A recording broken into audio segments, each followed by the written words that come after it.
저녁에 퇴근해 집으로 돌아온 앤드류는 아내 조앤과 3개월 된 아들 알렉스가 집에 없는 걸 발견했습니다. 아내가 장모님과 쇼핑몰에 간다고 한 것이 생각난 그는 맥주를 마시며 좋아하는 TV 프로를 보고 있었죠. 하지만 2시간이 지나도 오지 않자 그는 장모님에게 전화했는데 오늘 그녀가 약속 장소에 오지 않아 만나지 못했다는 이야기를 듣게 됩니다. 혹시 몰라 조금 더 기다려 보았지만 끝내 아내는 돌아오지 않았습니다. 이날 조앤과 알렉스에게 어떤 일이 있었던 것일까요?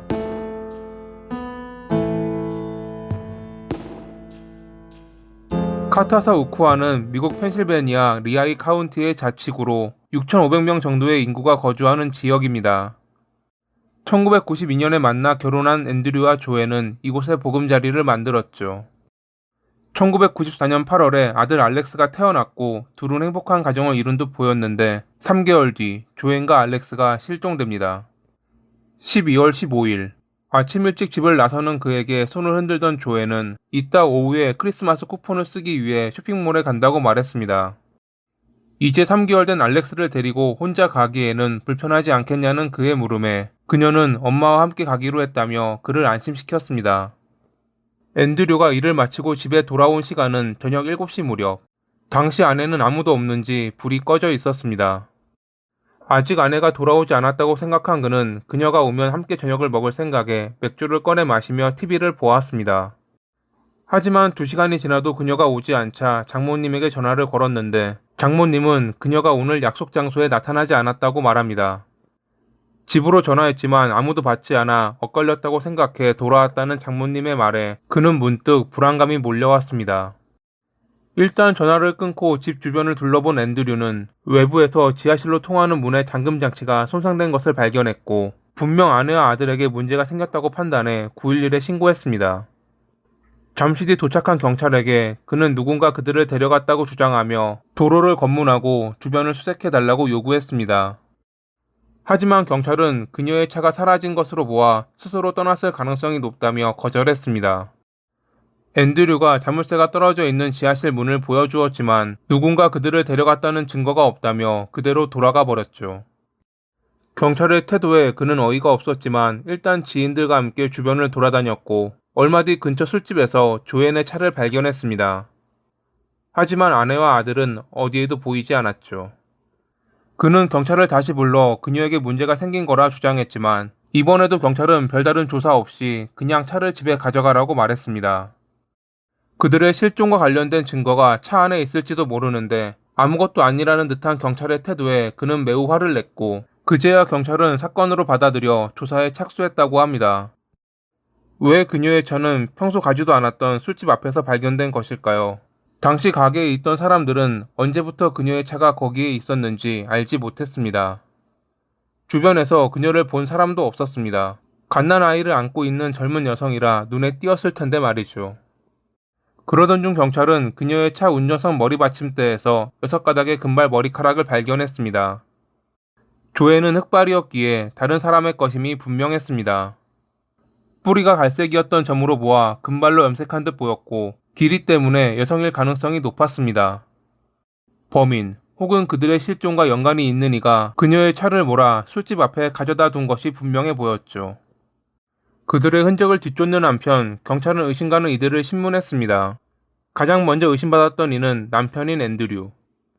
사건 당일 아내가 집에 없었는데도 저녁 10시가 넘어 신고했다는 것이 그 이유였는데 실종됐을 것으로 추정되는 시간에 그는 다른 장소에 있었던 알리바이가 있었습니다.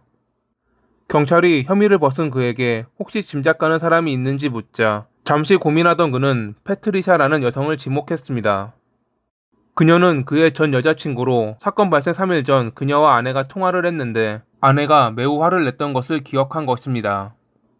앤드류와 패트리샤는 2년 동안 동거하다 헤어진 사이로 그 뒤로도 몇 번 관계를 갖긴 했지만 그녀가 이사를 가며 연락이 뜸해졌는데 1994년에 그녀가 먼저 전화를 했고 앤드류가 결혼했다고 밝히자 축하한다는 말을 전했다고 합니다. 그해 12월에 다시 그녀가 전화했을 때 그는 아들이 태어났다고 알렸는데 며칠 뒤 그녀는 조앤에게 전화해 앤디를 잘 부탁한다고 말했습니다. 조앤은 남편의 전 여자친구가 연락하는 것에 불만을 표했고 다시는 전화하지 말아달라며 전화를 끊었습니다. 둘 사이에 묘한 긴장감이 있다는 것을 파악한 경찰은 패트리샤를 찾아갔고 그녀에게 사건을 알리며 혹시 알고 있는 정보가 있는지 물었는데 그녀는 그 전화를 끝으로 어떠한 연락도 하지 않았고 만난 적도 없다며 되려 앤드류가 의심스럽다고 주장했습니다. 과거 그와 동거하는 동안 여러 번의 관계를 가졌지만 임신이 안 됐고 자기에게는 문제가 없으니 그가 불임이라 판단했는데 얼마 전 전화했을 때 아들이 태어났다는 소식을 듣고 그녀가 먼저 떠오른 것은 그의 아들 알렉스가 혈육이 아닐지도 모른다는 것이었습니다. 그녀는 이 사실을 알게 된 그가 다른 사람을 고용해 그들을 살해했을 가능성이 있다고 주장한 것입니다. 경찰은 혹시나 하는 마음에 앤드류의 불임 검사를 했지만 그는 불임이 아니었다고 합니다. 별다른 진척 없이 시간은 흘러 5개월 뒤인 1995년 4월 9일, 집으로부터 약 25km 떨어진 숲에서 사망해 있는 조앤과 알렉스가 발견됐습니다. 조앤의 몸에서 22구경 총알이 나왔는데 얼굴과 등에도 19군데의 상처가 있던 것으로 보아 범인은 범행 당시 매우 분노한 듯 보였죠. 현장에서 범인의 것으로 보이는 2개의 머리카락과 손톱이 발견됐습니다. 발견된 지역이 패트리샤가 관리했던 마곡간에서 그리 멀지 않았고 자주 말을 타고 다닌 길목이라는 것을 알게 된 경찰은 다시 그녀를 주목했습니다. 그녀는 사건 당일 태닝 가게와 댄스 클럽을 갔다는 알리바이가 있었는데 확인 결과 그날 태닝 가게는 열지 않았고 클럽은 회원제라 사인을 하고 들어가는데 그녀의 사인은 적혀있지 않았습니다. 거짓말이 드러나자 경찰은 그녀를 의심했고 범행 흉기인 22구경 권총을 갖고 있으리라 확신했습니다. 그녀는 자기가 권총을 소유했던 적도 없다고 주장했지만 전 남자친구 중 한 명이었던 월터는 그녀가 과거 장터에서 22구경 권총을 구매했다고 밝혔습니다. 경찰이 판매자를 찾고 나서야 그녀는 권총을 갖고 있었지만 어머니에게 주었다고 주장했죠. 그녀의 어머니는 총을 받긴 했지만 자기가 스쿨버스 운전사라 갖고 있기 좀 그래 시누이에게 주었고 시누이가 마당에 묻은 뒤로는 잘 모르겠다고 얼버무렸습니다. 1995년 7월까지 경찰은 앞서 언급된 이들의 자택을 수색했는데 권총은 발견되지 않았지만 패트리샤의 뒷뜰에서 22구경 총알이 나왔습니다. 아쉽게도 조앤의 몸에서 발견된 총알의 손상이 심해 비교해보진 못했다고 합니다.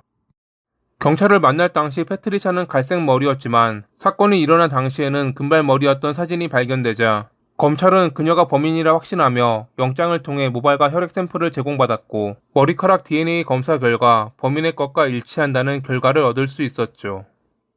1997년 6월 24일 경찰이 패트리샤를 체포하러 갔을 때 그녀는 자신의 어린 딸에게 작별 인사를 했는데 당시 경찰은 그녀가 딸에게 사과하며 내가 왜 그랬을까? 들킬 줄 알았다면 그러지 않았을 텐데 라고 말하는 것을 들었다고 주장했습니다. 재판에서 변호 측은 DNA 검사 당시 증거가 오염됐을 가능성이 있다며 그녀가 겨우 질투심 때문에 그런 짓을 벌일 사람이 아니라고 주장했습니다. 하지만 앞선 여러 증거를 토대로 배심원단은 2시간의 심의 끝에 유죄를 편결, 재판부는 그녀에게 가석방 가능성 없는 종신형을 선고했습니다. 그녀는 DNA 검사 결과의 부정확성을 주장하며 항소했지만 기술 발전으로 더 정확한 DNA 검사 결과가 나오며 법원은 이를 기각. 그러자 2015년에는 경찰이 자기에게 수집한 머리카락을 바꿔치기 했다고 주장했는데 연구소에 보내진 날짜를 보면 범인의 것은 1995년 7월이었고 그녀의 것은 같은 해 11월이었다며 법원은 그녀의 주장을 받아들이지 않았습니다. 지금도 패트리샤는 자신의 결백을 주장하고 있고 몇몇 이들은 제대로 된 정의가 실현되길 바란다는 지지 운동을 벌이고 있습니다. 오늘의 이야기는 여기까지입니다. 항상 봐주셔서 감사합니다.